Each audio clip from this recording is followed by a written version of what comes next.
Halo, jumpa lagi dengan saya Afdol Satria di sini. Nah, pada video kita selanjutnya kita akan membahas tentang algoritma pemrograman. Apa itu algoritma pemrograman? Simak terus video ini.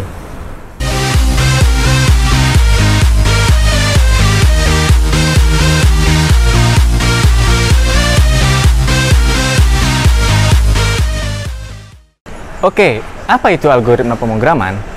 Secara sederhana algoritma adalah sebagai prosedural, yaitu tata cara atau langkah-langkah yang secara berurutan ya. Jadi prosedur atau langkah-langkah yang berurutan untuk memecahkan suatu masalah. Nah, disinilah gunanya algoritma itu sendiri. Nah, contoh dasarnya adalah seperti misalkan kita ingin mengetahui berapa anak dalam satu kelas itu yang nilainya di atas nilai rata-rata atau nilai KKM. Contoh dasarnya adalah untuk nilai informatika yang nilai KKM-nya adalah 80. Nah, di situ kita harus mengetahui, harus memilah dan memilih berapa anak yang nilainya di atas KKM, yaitu 80. Nah, rentetan itu atau langkah-langkah itu akan kita pilih-pilih, akan kita urutkan dari awal sampai akhir. Bagaimana caranya? Nah, disitulah kita memberikan solusi berupa algoritma pemrograman. Nah, nanti juga kita akan membahas berupa contoh pemrograman yang kita akan memakai bahasa pemrograman bahasa C, ya. Oke, next. Oke, tadi kita sudah membahas apa itu algoritma pemrograman. Yang secara sederhana adalah langkah-langkah prosedural yang secara berurutan dilakukan untuk memecahkan suatu masalah. Nah, kita akan ambil contoh pada kondisi yang terdekat saja. Misalkan, dalam satu kelas ada 25 siswa. Nah, bagaimana caranya supaya kita bisa mengetahui berapa jumlah siswa yang nilainya di atas KKM?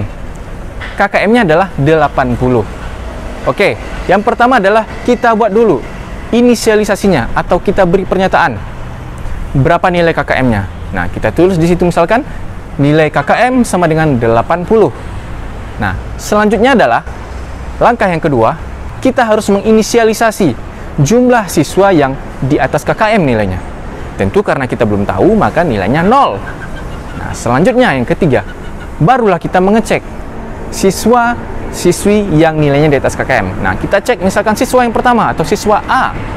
Jika nilainya di atas KKM, maka ditambahkan jumlahnya 1 ke jumlah tadi, yaitu jumlah atas nilai KKM.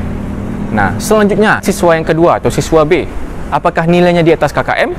Jika ya, maka ditambah jumlahnya 1 lagi, berarti ada 2 siswa yang nilainya di atas KKM.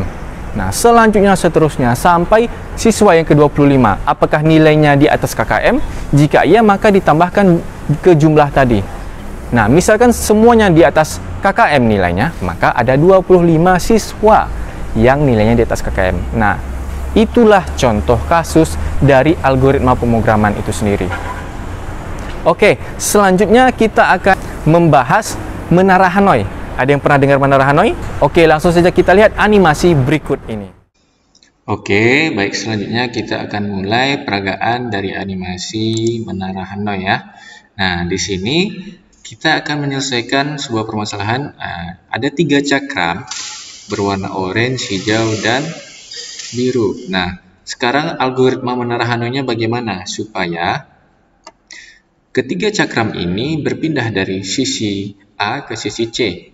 Nah, jadi ada bantuannya ya yang B ini. Nah, sekarang ketika kita ingin memindahkan ketiga cakram ini dari sisi A ke sisi C, ada kendalanya. Yang pertama adalah kita hanya boleh memindahkan satu cakram satu langkah saja. Nah, yang kedua adalah cakram yang lebih besar harus selalu berada di bawah cakram yang lebih kecil. Nah, sekarang bagaimana caranya algoritmanya ya memindahkan dari ketiga cakram ini dari sisi A ke sisi C dengan bantuan tiang B ini. Oke, langsung saja. Langkah pertamanya adalah cakram berwarna orange ini kita pindahkan dulu ke sisi C. Nah, selanjutnya yang kedua adalah cakram berwarna hijau ini kita pindahkan ya dari sisi A ke sisi B di langkah kedua. Oke, nah selanjutnya yang ke langkah ketiga, kita pindahkan lagi yang sisi C ini, cakram warna orange ini ke sisi B. Oke. Nah, selanjutnya adalah cakram warna biru ini kita pindahkan ya dari sisi A ke sisi C. Nah, ini pada langkah keempat. Ya, selanjutnya karena cakram yang dari sisi A tadi sudah berpindah ke sisi C ya, sudah berhasil satu.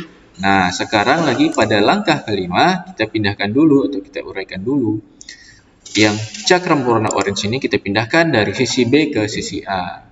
Supaya pada langkah keenam ini, cakram berwarna hijau bisa berpindah ke sisi C. Nah, oke, yang terakhir barulah kita pindahkan yang berwarna orange cakramnya ya. Oke, pada langkah ketujuh kita pindahkan. Ya, sudah selesai. Nah, sekarang sudah berhasil ya. Yang tadi mana cakramnya di tiang A, kita bisa memindahkannya ke tiang C dengan bantuan tiang B ini. Dengan syarat tadi ada dua ini ya. Setiap satu langkah hanya boleh memindahkan satu cakram. Dan yang kedua, cakram yang lebih besar harus selalu berada di bawah cakram yang lebih kecil. Oke? Nah. Oke, bagaimana? Dengan peragaan animasi dari Menara Hanoi tadi, kita bisa lebih mengenal dan mengetahui bagaimana sebenarnya algoritma itu sendiri, yaitu langkah-langkah tadi ya, yang secara berurutan ya, tanpa kita harus merubah aturan bakunya. Nah, selanjutnya adalah notasi algoritma.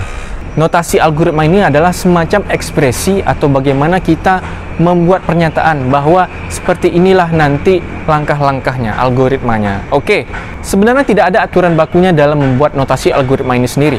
Tetapi ada yang sering dipakai di dunia pemrograman itu sendiri. Ada dua. Yang pertama adalah flowchart atau bagan alir. Oke, kita akan membahas simbol flowchart diagram. Yang pertama, simbolnya adalah berbentuk lonjong. Kamu bisa lihat gambarnya di sini. Nah, maksud dari simbol ini adalah sebagai simbol permulaan dan akhir dari suatu proses. Contoh, permulaannya start biasa misalkan, atau end untuk akhir dari sebuah proses dari flowchart diagram. Yang kedua, simbolnya adalah persegi panjang. Simbol ini untuk menggambarkan kegiatan atau proses yang sedang dilakukan atau dijalankan pada sebuah komputer. Contoh misalkan ketika ingin memproses dari sebuah hasil hitungan. Nah, disitulah akan diinisialisasikan pada sebuah flowchart tersebut. Simbol yang ketiga adalah berupa panah. Nah, simbol ini akan menginstruksikan kemana arah alur dari sebuah proses flowchart tersebut. Nah, yang keempat adalah belah ketupat. Kamu bisa lihat gambarnya di sini. Nah, maksud dari belah ketupat ini adalah simbol untuk memberikan pernyataan apakah jawabannya salah atau benar, iya atau tidak. Nah, di sini sebagai pengambil keputusannya. Yang selanjutnya adalah berbentuk jajaran genjang. Kamu bisa lihat. Nah, jajaran genjang ini maksudnya adalah simbol yang digunakan untuk menangkap input dan menghasilkan output data. Misalkan untuk menginput data adalah kita ingin memasukkan username dan password. Nah, inilah tugas dari jajaran genjang ini sebagai simbol untuk menyatakan bahwa di sini kita harus memasukkan misalkan username dan password. Oke, selanjutnya adalah berbentuk dokumen. Kalau misalnya gambarnya ya, kita akan menyatakan inputannya berasal dari dokumen dalam bentuk kertas atau output yang dicetak ke kertas. Nah, yang terakhir adalah berbentuk lingkaran. Nah, ini adalah simbol untuk keluar masuk atau penyambungan proses dalam lembar atau halaman yang sama. Oke, tidak terlalu sulit, cukup mudah dipahami. Nah, selanjutnya adalah kita akan membahas satu contoh masalah yang telah dibuat flowchart diagramnya. Oke, simak selanjutnya. Baik, sekarang kita akan menjelaskan tentang flowchart membaca bilangan ganjil genap. Nah, di sini sudah ada flowchartnya, yaitu flowchart untuk membaca bilangan ganjil dan genap.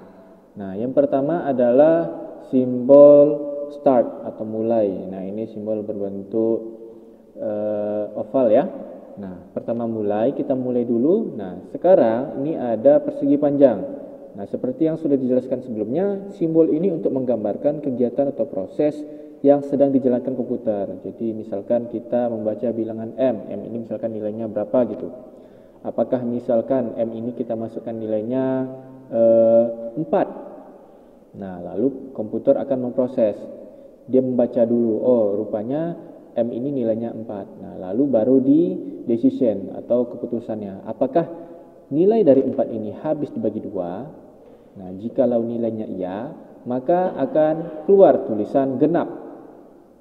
Nah, jika tidak, jikalau nilai M itu adalah 4, apakah dia habis dibagi 2? Kalau tidak, berarti tulis ganjil.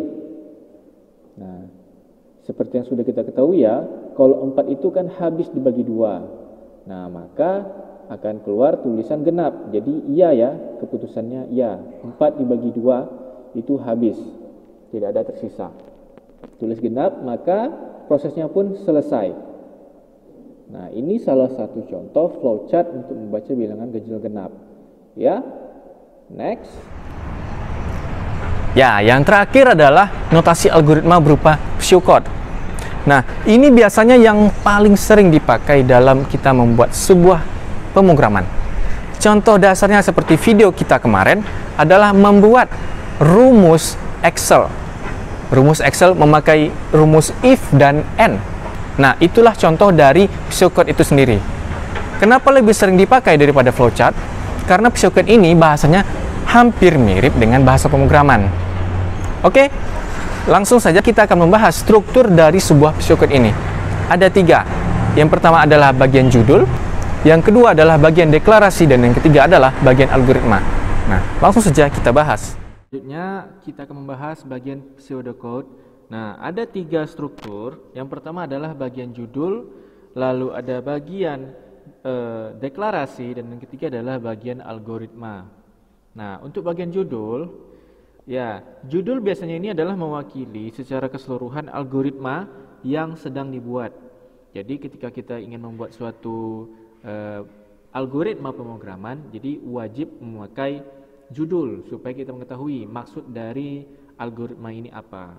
Nah, walaupun demikian ada baiknya pseudocode ini bisa menggunakan kata program yang diikuti judul algoritmanya. Jadi ketika kita menggunakan algoritma ini, sebisa mungkin agar lebih mendekati bahasanya, bahasa dari algoritma ini dengan bahasa pemrogramannya, supaya tidak terlalu sulit dalam mentranslate atau mengkonversikannya menjadi bahasa pemrograman. Nah, selain itu kita bisa menuliskan komentar yang merupakan bagian yang tidak akan dieksekusi komputer dengan diapit oleh tanda. Ini ya, tanda kurung kerawal. Nah, ini dia. Ini biasanya dipakai untuk bahasa C, maka memakai kurung kerawal ini. Ini untuk komen, supaya kita tahu ini program untuk mencetak hello world misalkan gitu ya.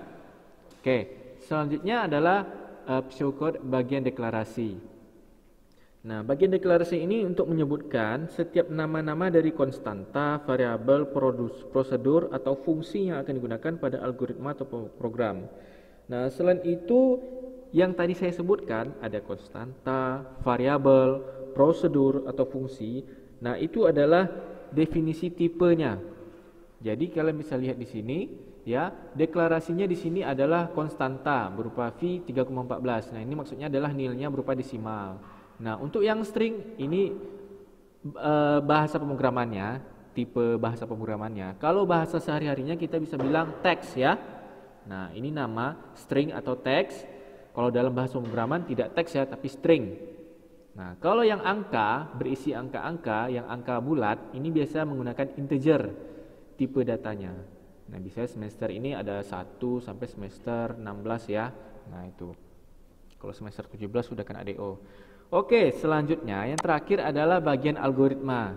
Nah, ini adalah inti dari instruksi yang akan kita eksekusi. Contohnya ini ya, kita mau membuat teks yaitu hello world. Nah, di sini ada judulnya, lalu ini perintahnya, write hello world gitu. Nah, sementara mungkin ada beberapa yang tidak menggunakan deklarasi, ada juga yang langsung seperti ini ya, write hello world. Jadi langsung memasukkan eksekusi datanya. Nah, ini tergantung dari kebutuhan algoritma itu sendiri dalam memecahkan suatu masalah. Oke. Nah, intinya adalah ada 2 ya.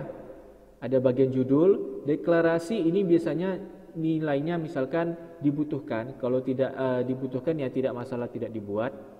Lalu yang terakhir adalah bagian algoritma, ini yang penting. Ini berisi dari inti pemrogramannya supaya bisa dieksekusi ya. Oke, itu dia pembahasan awal dari algoritma pemrograman. Nah, bagaimana? Apakah cukup sulit atau masih bisa dimengerti? Nah, kalau belum mengerti, silakan tanyakan di kolom komentar di bawah ya. Kalau suka, silakan di like video ini. Oke? Terima kasih, jumpa lagi di video berikutnya. Bye!